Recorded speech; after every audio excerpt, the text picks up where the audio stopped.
الشیطان الرجیم بسم اللہ الرحمن الرحیم۔ مبارکباد کے مستحق ہے، ماشاءاللہ خوشی کے موقع پہ میلاد کی محفل سجائی گئی ہے، یہ نصیب والوں کو میسر ہوتے ہیں۔ تو ماشاءاللہ موٹر سائیکل کا تحفہ ملا ہے اور مبارک ہو، آپ نے اتنے اچھے نمبر حاصل کیے ہیں۔ ہم چاہتے ہیں کہ آپ مزید زندگی میں ترقی کریں اور اللہ پاک آپ کو زندگی کی منزلیں طے کرنے میں آسانیاں پیدا فرمائے اور نیکی کا رستہ پہ چلنے کی توفیق عطا فرمائے۔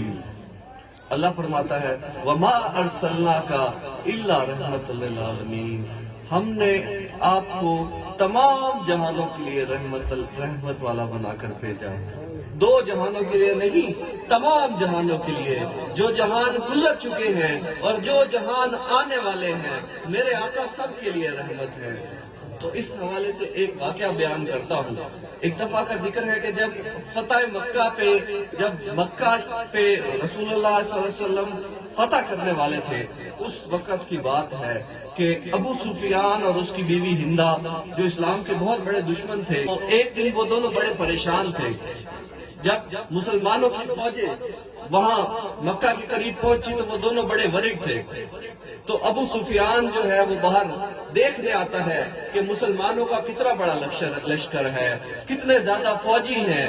وہ جب دیکھ رہا ہوتا ہے تو صحابہ کرام اس کو پکڑ لیتے ہیں اور اس کو دونوں ہاتھوں سے پکڑ کے رسول کریم کی بارگاہ میں لے جا رہے ہوتے ہیں۔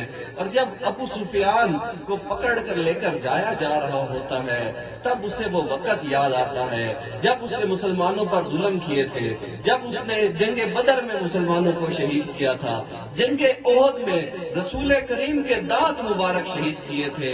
ابو سفیان نے جنگ خندق میں مسلمانوں کے خلاف جو جنگ لڑی تھی، قلعہ خیبر میں، پھر اس کو یاد آتا ہے کہ اس کی بیوی ہندہ جس نے حضرت امیر حمزہ رضی اللہ تعالیٰ عنہ کا کلیجہ چبایا، آپ کے سینے کو کاٹا، اس کو جب وہ وقت یاد آتا ہے اسے سمجھ آ جاتی ہے کہ آج رسول اللہ مجھے نہیں چھوڑیں گے، آج میں جب اس کی ان کی بارگاہ میں پہنچوں گا تو مجھے کوئی نہیں بچا سکے گا۔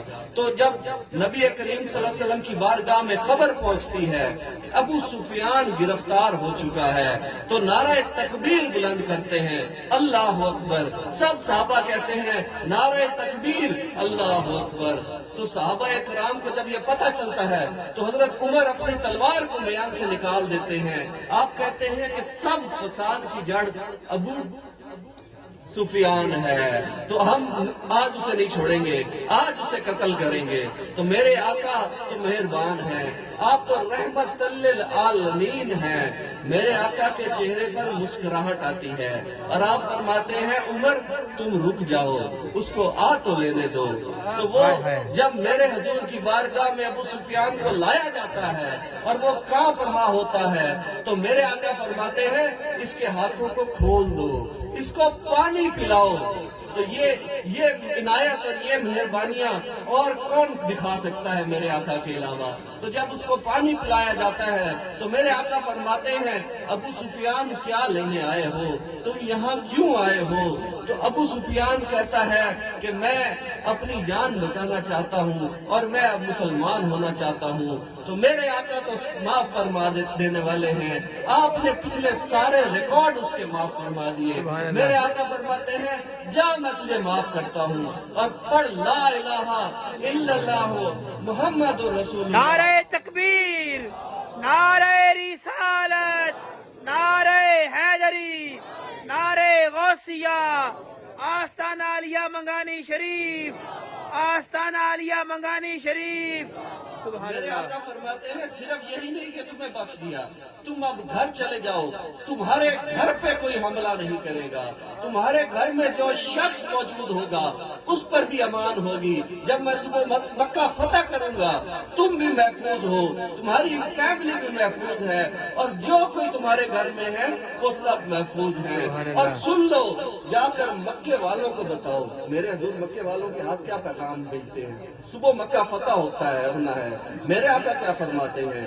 نبی کریم صلی اللہ علیہ وسلم فرماتے ہیں جا کے سب کو بتا دو کہ میں کسی سے جنگ نہیں چاہتا، ہماری تلواریں میانوں کے اندر رہے گی، ہمارے تیر کسی کی جانب نہیں ہوں گے، اگر کوئی ہم سے لڑنے نہیں آتا تو ہم نہیں لڑائی کریں گے، ہم امن والے ہیں، ہم امن و سلامتی سے مکے میں داخل ہوں گے۔ تو میرے آقا پھر یہی ہوتا ہے، جب فتح مکہ کا وقت آتا ہے میرے آقا کی گردن اونٹنی کے ساتھ عاجزی کے ساتھ جھکی ہوتی ہے۔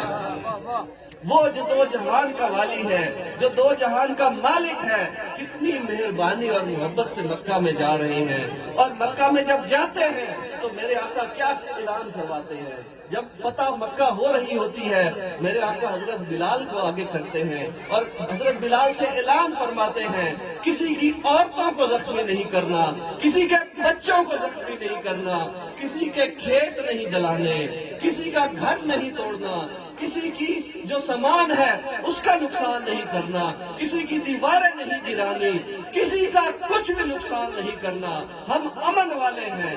اور اسی طرح ہوتا ہے، بغیر خون بہائے، بغیر ایک بھی تیر چلائے مکہ کو فتح کر لیا جا سکتا ہے۔ نعرہ تکبیر، نعرہ رسالت، نعرہ حیدری، نعرہ حیدری، نعرہ حیدری، نعرہ غوثیہ، آستانہ عالیہ منگانی شریف۔ سبحان اللہ۔ واقعہ یہ بتانے کا یہ مقصد تھا کہ آج ہم دیکھیں لوگوں کے اسکوٹر جلا دیتے ہیں، ان کی موٹر سائیکل جلا دیتے ہیں، ان کی گاڑیاں جلا دیتے ہیں، یہ دین اسلام نہیں ہے، یہ میرے آقا کا طریقہ نہیں ہے۔ کسی کو ناحق قتل کر دینا، کسی کے ساتھ زیادتی کرنا، جبر و زبردستی کرنا، یہ اسلام نہیں ہے۔ میرے آقا نے تو محبت سکھائی ہے، وہ جس نے میرے حضور کے امیر حمزہ میرے حضور کو بہت پیارے تھے، جس نے ان کا کلیجہ چبایا، میرے حضور نے اس ہندا کو بھی بخش دیا۔ تو ہم کون ہوتے ہیں کسی کا نقصان کرنے والے؟ اسلام نے جتنی بھی جنگیں لڑی ہیں، جنگ بدر، جنگ احد، جنگ خندق، سبھی ڈیفنس میں لڑی ہیں، حملہ نہیں کیا، اپنے بچاؤ میں لڑی ہیں۔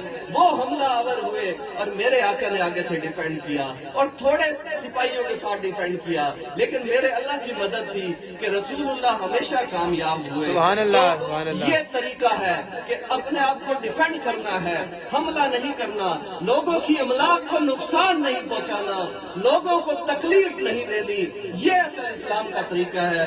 اللہ ہمیں میرے حضور کے اسوہ حسنہ پہ چلنے کی توفیق عطا فرمائے۔ وما ارسلناک الا رحمۃ للعالمین وما علینا الا البلاغ المبین۔